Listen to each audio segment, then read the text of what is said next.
तो गाइस कैसे हैं आप सब लोग 100,000 रीइंकार्नेशंस के एपिसोड 01 के साथ हाजिर हूं। तो एपिसोड की शुरुआत में हमें एक जगह के नॉर्दर्न टेरिटरी का सीन दिखाया जाता है जहां पर डीमन मैजिक सील होती है। उस डीमन मैजिक सील के अंदर एक बहुत ही पावरफुल मास्टर सुमेरो को कैद किया गया होता है। क्योंकि ये डीमन मैजिक सील है, इसका मतलब यह है कि ये डीमंस के एरिया में आता है, तो वहाँ पर बहुत सारे डीमंस होते हैं जो कि इस सील को प्रोटेक्ट कर रहे होते हैं। तो यहाँ पर तो कुछ बड़े बड़े स्टैचूज भी होते हैं और इन बड़े बड़े स्टैचूज के पास हमारे हीरो लिनजुई को दिखाते हैं। हमारा लिनजुई जहाँ पर इस सील को अनलॉक करने के बाद मास्टर सुमेरो को बचाने के लिए जहाँ पर आया है, तो लिनजुई सामने की तरफ देखता और कहता है तो फाइनली मैं जहाँ तक पहुंच गया हूँ। तो लगता है कि वो दिन आ चुका है जब मैं जहाँ पर आगे मूव चलने वाला हूँ। और वो जल्दी से जंप करते हुए आगे बढ़ता है। जैसे ही वो जंप करते हुए उन सारे स्टैचूज के बीच से गुजरने लगता है, तो वो जायंट स्टैचू जो कि बड़े बड़े पत्थर के स्टैचूज होती हैं, जैसे ही वो उनके करीब से गुजर रहा होता है उसी वक्त वो स्टैचूज मूव करना शुरू कर देते हैं। उनकी आंखें चमकना शुरू हो जाती हैं। उनके पास जो वेपन्स होते हैं वो अपने वेपन्स को घुमाकर उनके पर अटैक करना स्टार्ट करते हैं। और वो हमारे लिन से कहते हैं तुम्हारी हिम्मत कैसे हुई हमारे डीमन सी लैंड में बिना परमिशन की आने की? है तुम हो कौन और यहाँ पर क्यों आए हो? हमारा लिन उनको आगे से कोई भी जवाब नहीं देता और आगे की तरफ बढ़ रहा होता है। तो एक बड़ा सा स्टैचू अपने बड़े से वेपन को घुमाकर उसके ऊपर अटैक करता है। वहाँ पर एक जबरदस्त धमाका होता है, लेकिन लिन उसके अटैक को अवॉइड कर लेता है। जैसे वो उसके अटैक को अवॉइड करने के बाद पीछे की तरफ बढ़ता है, उसी वक्त दूसरा स्टैचू अपने बड़े से हैमर को उठाता है और उसके ऊपर दे मारता है। लिन उसके अटैक को भी ऊपर की तरफ जंप करते हुए अवॉइड कर लेता है। उसी वक्त तीसरे वाला उसके ऊपर अटैक करता है। उसके पास बड़ा सा भाला होता है, लेकिन हमारा लिन उसके अटैक को भी अवॉइड कर लेता है। वहाँ पर टोटल 4 बड़े जायंट के स्टैचूज होते हैं और वो चारों बड़े जायंट के स्टैचूज एक्टिवेट हो चुके हैं और वो हमारे लिनजुई के ऊपर अटैक कर रहे होते हैं। वो चारों एक साथ चारों तरफ से एक साथ मिलकर हमारे लिनजुई के ऊपर अटैक कर रहे होते हैं। लिनजुई कहता है तुम सभी लोगों को क्या लगता है कि तुम लोग मुझे रोक सकते हो? तुम तो बस मिट्टी के बने हुए कुछ स्टैचूज हो। और वो वहीं पर खड़े होकर अपनी स्पेशल टेक्निक को रिलीज करते हुए अपनी उंगली के साथ ही सामने की तरफ एक स्लैश लगाता है, चारों तरफ घुमा देता है, जिससे उसकी चारों तरफ जितने भी गार्ड्स होते हैं लकड़ी के मिट्टी के सारे ग्राउंड के ऊपर गिर जाते हैं, टुकड़े टुकड़े हो जाते हैं।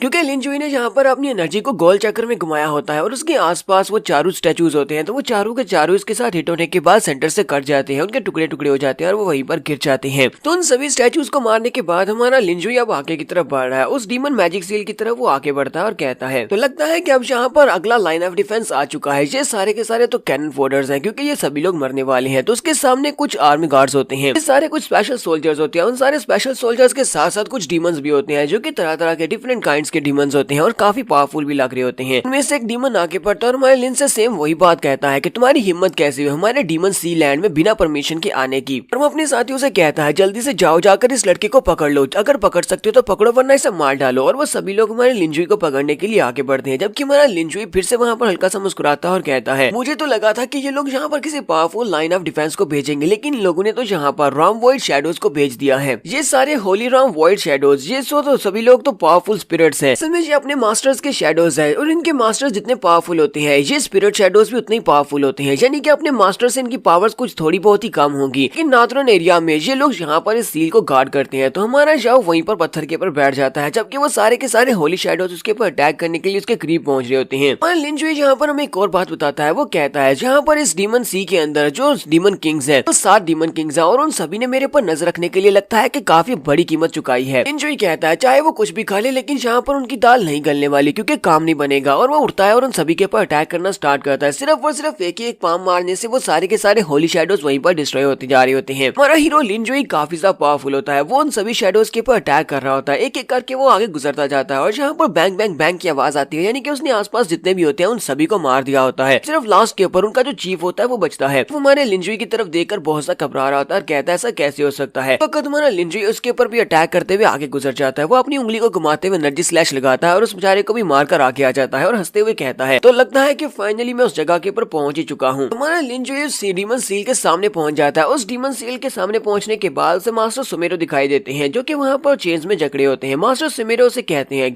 कौन हो तुम और तुम यहाँ पर कर क्या रहे हो? तुम्हारा लिन उसे कहता है प्लीज मास्टर सुमेरो मुझे माफ करना, मैं जहाँ पर आपको डिस्टर्ब तो बिल्कुल भी नहीं करना चाहता था, लेकिन आज मेरी जहाँ पर अपॉइंटमेंट है आपके साथ, इसलिए मैं जहाँ पर हूँ। तो मास्टर सुमेरो से कहते हैं तुम्हारी अपीयरेंस को देखकर तो बिल्कुल भी अंदाजा नहीं हो रहा कि यहाँ पर जो होली शैडो सील थी उसको तुमने तोड़ा है, यानी कि उन सारे के सारे शैडोज और उन बड़े स्टैचूज को तुमने हराया है, क्योंकि तुम तो सिर्फ और सिर्फ एक मोर्टल राम के कल्टीवेटर हो। मोर्टल राम के कल्टीवेटर्स इतने पावरफुल कैसे हो सकते हैं? मुझे बताओ कि तुम इतने पावरफुल क्यों हो? और साथ ही वो अपने हाथ के ऊपर अपनी पावर को रिलीज करते हैं। मास्टर सुमेरो से कहते हैं तो चलो यहाँ पर तुम्हारा टेस्ट लेकर देखते हैं क्या वाकई में तुम इतने स्ट्रॉन्ग हो। तो मास्टर सुमेरो अपने हाथ के ऊपर अपनी पावर्स को रिलीज करने के बाद लिनजुई से कहते हैं जरा मेरे हाथ की तरफ देखो। तो लिनजुई उसके हाथ की तरफ देख रहा था। वो वहाँ पर जबरदस्त एनर्जी को रिलीज करते हैं, वो किसी स्पेशल टेक्निक को यूज कर रहे होते हैं। और लिनजुई अपनी जगह के ऊपर से हिलता भी नहीं है। उस सारी एनर्जी के सामने वो चुपचाप खड़ा होता है और साथ ही हंसते हुए कहता है, मास्टर सुमेरो, आपकी ये वाली टेक्निक वाकई में बहुत ज्यादा पावरफुल टेक्निक है। इस दुनिया में बहुत ही कम ऐसी कल्टीवेशन टेक्निक्स है जो कि मेरी नजर में उतरती है, क्योंकि मैं इन टेक्निक्स को कुछ भी नहीं समझता। मैं तो इन सारी टेक्निक्स का मास्टर हूँ। तो मास्टर सुमेरो को भी यहाँ पर इस बात का अंदाजा हो जाता है। मास्टर सुमेरो कहते हैं, ये लड़का कोई सिंपल सा लड़का तो नहीं लगता। हालांकि इस लड़के के पास सिर्फ और सिर्फ मॉर्टल राम की कल्टीवेशन है, दिखने में भी ये बहुत ज्यादा कमजोर लगता है। इस लड़के ने मेरे स्पेशल टेक्निक, जिसको सनडाउ मेथड कहते हैं, इस टेक्निक को बड़ी आसानी के साथ समझ लिया। इसका मतलब यह है कि इसे ये टेक्निक पहले से पता है। तो हमारे लिंजाओ से कहते हैं, बताओ कि तुम कौन हो। तुम्हारा लिंजाओ से कहता है, तुम्हारा सवाल बहुत ही अच्छा है। हमारा लिंजाओ से कहता है, अच्छा ठीक है, फिर मैं तुम्हें यहाँ पर अपनी बैकग्राउंड स्टोरी के बारे में बताता हूँ। और यहीं पर हमारा सीन जो होता है वो फ्लैशबैक में चला जाता है। तो फ्लैशबैक में चले जाने के बाद हमें ट्रैफिक सीन दिखाया जाता है और हमारा मॉडर्न सिटी दिखाया जाता है। लिंजुई कहता है, मेरा नाम लिंजुई है। जिस दिन मेरे एग्जाम्स होने थे उसी दिन सड़क के ऊपर जाते हुए मेरा एक्सीडेंट हो गया था। अगर उस दिन मेरा एक्सीडेंट नहीं हुआ होता तो आज मैं एग्जाम रूम में बैठा होता, और उस एग्जाम के ऊपर डिपेंड करता कि मेरा फ्यूचर क्या होने वाला है, कि मैं फ्यूचर में क्या करूंगा। क्योंकि उस दिन हमारा लिंजुई एग्जाम के लिए काफी लेट होता है। वो बड़ी तेजी के साथ साइकिल चला रहा होता है और बड़ी तेजी के साथ साइकिल चलाते हुए आगे बढ़ता हुआ रोड को क्रॉस कर रहा होता है। हालांकि वहाँ पर रेड बत्ती होती है, लेकिन फिर भी साथ के ऊपर से एक ट्रक निकल आता है। वो ट्रक बिल्कुल भी ब्रेक नहीं लगाता और हमारा लिंजुई उसके नीचे आ जाता है और उसी के साथ ही वहीं पर लिंजुई की मौत हो जाती है। लिंजुई कहता है, मुझे इस बात पे बिल्कुल भी भरोसा नहीं था कि मरने के बाद भी कोई नई जिंदगी होती है। तब मुझे लगा कि अब सब कुछ खत्म हो गया है और मैं मर चुका हूँ। उसी वक्त मैंने एक दूसरे वर्ल्ड को क्रॉस किया और मैं मॉर्टल से इमॉर्टल्स की दुनिया में चला आया। हमारा लिंजुई यहाँ पर रीइंकार्नेट होता है। लिंजुई रीइंकार्नेट होने के बाद एक घर में होता है, अपने बिस्तर के अंदर उठकर बैठता है और कहता है, ये कौन सी जगह है, मैं कौन सी जगह पर आ पहुंचा हूँ। मेरा तो अभी भी एक ट्रैफिक एक्सीडेंट हुआ था। वहाँ से बाहर की तरफ निकलता है तो बताता है, मैं अपनी दुनिया को पार करने के बाद एक ऐसी दुनिया में चला है जिसको होंगमेंग कॉन्टिनेंट कहते हैं। होंगमेंग कॉन्टिनेंट के ऊपर 3 पावरफुल क्लैन है और इस वक्त मैं जिस क्लैन के अंदर था, यानी जहाँ पर मैं रीइंकार्नेट हुआ था, उसको वैंगजियान क्लैन कहते हैं। होंगमेंग कॉन्टिनेंट का ह्यूमनली इमॉर्टल कल्टीवेशन क्लैन है। रीइंकार्नेट होने के बाद मुझे इस बारे में बिल्कुल भी आइडिया नहीं था कि मेरे पास अब किसकी बॉडी आ चुकी है, और मुझे ये भी नहीं पता था कि इसकी बॉडीज के अंदर कौन सी मेमोरीज है, क्योंकि मुझे नहीं पता कि मैं कौन हूँ और कहाँ से आया हूँ। लेकिन अब जबकि मैं वैंगजियान सेक्टर में था, होंगमेंग कॉन्टिनेंट में, मुझे पता था कि मुझे यहाँ पर रहना है। तो मुझे लगा कि शायद मैं भी यहाँ पर कल्टीवेट करके अपनी अपॉर्चुनिटीज को हासिल कर सकता हूँ और आगे बढ़ सकता हूँ। सबसे पहले तो मैं वैंगजियान सेक्टर के कुछ डिसाइपल्स के पास गया। मैंने जाकर उनसे बात की। मैंने उनसे कहा कि मैं यहाँ पर कल्टीवेशन को हासिल करना चाहता हूँ, मुझे मार्शल आर्ट सीखनी है, तो क्या तुम लोग मुझे अपने सेक्टर में ले लोगे। लेकिन उन सभी को मुझे देखकर ही पता चल जाता था कि मैं मॉर्टल राम का एक एक्सपर्ट हूँ। इसी वजह से वो मुझे बहुत ही बुरी तरह से पीटते थे। तो ऐसे करते करते मैंने जितने भी छोटे मोटे सेक्टर से भी रिक्वेस्ट की कि मुझे अपने लिए मार्शल आर्ट सीखने के लिए मुझे तुम्हारे सेक्टर को ज्वाइन करना है, लेकिन हमेशा मुझे मार पड़ती थी क्योंकि मैं मॉर्टल राम का कल्टीवेटर था कि सभी लोग उसे बहुत ज्यादा लो लेवल का, इसी वजह से मुझे अपने सामने देखना भी नहीं चाहते थे। तो मुझे एक बात तो समझ आ गई थी कि होंगमेंग कॉन्टिनेंट एक ऐसी दुनिया है जहाँ पर हमेशा पावरफुल वीक को बुली करते हैं। गेट के ऊपर जो गार्ड्स खड़े होते हैं वो उसे पीटने के बाद कहते हैं, तुम एक मॉर्टल राम के कल्टीवेटर एक कचरे हो, तो हम जैसे गार्ड्स को नहीं हरा सकते और तुम्हें लगता है कि तुम हमारे सेक्टर को ज्वाइन करने के लायक हो, यहाँ से दफा हो जाओ, सपने देखना बंद करो। तुम्हारा जाओ सेम डे के ऊपर मार खाने के बाद जब जंगल में से गुजरकर दूसरी तरफ जा रहा होता है तो वहीं पर एक लड़की के चिल्लाने की आवाज आती है। तो एक यंग मास्टर वहाँ पर एक लड़की का रेप करने की कोशिश कर रहा होता है। वो यंग मास्टर उस लड़की से कह रहा होता है, चाहे तुम यहाँ पर कितना ही जोर जोर से क्यों न चिल्ला लो, यहाँ पर कोई भी तुम्हारी मदद करने को नहीं आएगा। अगर कोई आ भी जाता है तब भी कोई भी तुम्हारी मदद नहीं करेगा, क्योंकि मैं यहाँ पर हूँ, मैं यंग मास्टर हूँ। तो हमारा लिंजुई, क्योंकि वो तो हीरो है, वो वहाँ पर पहुंच जाता है और चिल्लाकर उसे कहता है, तुम यहाँ पर दिन की रोशनी में इस लड़की के साथ क्या करने की कोशिश कर रहे हो, तुम्हारी हिम्मत कैसे हुई एक मासूम लड़की का रेप करने की। तो वो यंग मास्टर लिंजुई की तरफ देखकर काफी गुस्सा आता है और कहता है, ये लड़का कहाँ से आया है, ये तो बहुत बड़ा बेवकूफ लगता है, जिसे मेरे सामने बात करने की तमीज भी नहीं है, लगता है ये मुझे जानता नहीं है। तो इसी के साथ ही वो हमारे लिन के ऊपर अटैक करने के लिए आगे बढ़ता है। अभी तक हमारे लिंजुई ने मार्शल आर्ट्स के एम को भी नहीं सीखा हुआ, इसी वजह से वो अपने आप को डिफेंड नहीं कर सकता। तो वो यंग मास्टर बड़ी स्पीड से उसके करीब पहुंचता है, अपना नाइफ निकालता है और उसकी बॉडी के अंदर दंसा देता है। लिंजुई यहाँ पर कहता है, ओह शिट, इसका मतलब मैं बहुत ज्यादा कमजोर हूँ, फिर भी मैं यहाँ पर हीरो बनने चला था। यंग मास्टर हमारे लिंजुई की बॉडी के अंदर अपना नाइफ दंसाने की बात कहता है, तुम तो यहाँ पर मेरे सामने खड़े होकर बात कर रहे हो, लगता है कि तुमने मुझे पहचाना नहीं, या फिर तुम वैंगजियान क्लैन के एक मेंबर नहीं हो। मैंने लिंजुई कहता, अपनी दुनिया में मरकर यहाँ पर पहुंचा और लगता है कि अब मैं यहाँ पर भी मरने वाला हूँ। और उसी वक्त उसे फिर से वही फीलिंग आती है, क्योंकि उसे मरने के बाद दोबारा से वही सेम फीलिंग आती है। और उसके बाद जब वो उठता है तो वो दोबारा उसी जगह के ऊपर उठता है, उसी बिस्तर के ऊपर उठता है और कहता है, ये क्या, मैं दोबारा से उसी जगह के ऊपर कैसे आ गया हूँ। लिंजुई कहता है, तो असल स्टोरी ये है कि मैं मरने के बाद दोबारा से उसी जगह के ऊपर रीइंकार्नेट हुआ हूँ जहाँ पर मैं पहले दिन रीइंकार्नेट हुआ। तो हमारे लिंजुई को यहाँ पर एक और बात पता चलती है कि वो चाहे जितनी बार भी क्यों ना मार ले, वो हमेशा मरने के बाद उसी दिन उसी जगह के ऊपर दोबारा से रीइंकार्नेट हो जाएगा। और अगर उसका दिन पूरा हो जाता है तो रात को 12 बजे वो दोबारा से रीइंकार्नेट होगा और उसी जगह के ऊपर दोबारा आ जाएगा और उसके बारे में जितने भी लोगों को जितनी मेमोरीज होगी वो सारी की सारी भूल जाएंगी। लिंजुई कहता है, ये दुनिया बहुत ही स्ट्रॉन्ग लोगों की दुनिया है। यहाँ पर हमेशा कमजोरों को स्लॉटर किया जाता है। तो मैं जहाँ पर मरने के लिए नहीं आया, मुझे जहाँ पर अपने आप को स्ट्रॉन्ग बनाना होगा। लिंगजुई जिस जगह के ऊपर रीइंकार्नेट होता है वो वहाँ से आगे की तरफ बढ़ जाता है। तो लिंगजुई कहता है हालांकि मैं हर बार मरने के बाद दोबारा इसी जगह के ऊपर रीइंकार्नेट होने वाला हूँ और दिन गुजरने के बाद मैं दोबारा सेम इसी दिन सुबह के वक्त यहीं पर रीइंकार्नेट हो जाऊंगा। लेकिन फिर भी हांगमैंग कॉन्टिनेंट के ऊपर जहाँ पर बहुत सारी सीक्रेट रे फॉर्मेशंस हैं, जिनको टेलीपोर्टेशन रे फॉर्मेशंस है, जिनको यूज करके मैं दूसरी जगह के ऊपर भी जा सकता हूँ। मुझे पूरे हांगमैंग कॉन्टिनेंट में डिफरेंट जगहों के ऊपर जाना होगा टेलीपोर्टेशन रेस को यूज करते हुए, और जहाँ से मुझे कुछ हासिल होगा वहाँ से मैं मार्शल आर्ट्स टेक्निक्स को सीखूंगा, क्योंकि मैं मरने वाला तो हूँ नहीं, दोबारा से रीइंकार्नेट हो जाऊंगा और दिन पूरा होने के बाद मैं वापस यहीं पर इसी वैंगजियान क्लैन में ही पहुंच जाऊंगा। मुझे इतना तो पता है कि हांगमैंग कॉन्टिनेंट कोई छोटा कॉन्टिनेंट नहीं है, मुझे इसके सारे के सारे मैजिकल एरियाज को देखना है। हमारा लिंजुई जहाँ से अपनी जर्नी को स्टार्ट करता है वो पूरे 100,000 ईयर्स तक सेम एक ही दिन में वो दोबारा से रीइंकार्नेट होता रहेगा। जब उसका जो रीइंकार्नेशन वाला कर्स टूटेगा तब तक 1 लाख साल गुजरने के बाद वो इतना ज्यादा पावरफुल हो चुका है कि वो बड़े बड़े डीमन किंग्स और बहुत सारे मॉन्स्टर्स को चुनौती दे सकता है। तो हम लोग यहाँ पर रीइंकार्नेशन की 01 एपिसोड का एंड करेंगे और नेक्स्ट एपिसोड में इसकी जर्नी को आगे कंटिन्यू करेंगे। अगर एपिसोड की एक्सप्लेनेशन अच्छी लगी हो तो कमेंट करके जरूर बताइएगा। चैनल को सब्सक्राइब कर दें, वीडियो को लाइक और शेयर कर दें। शुक्रिया।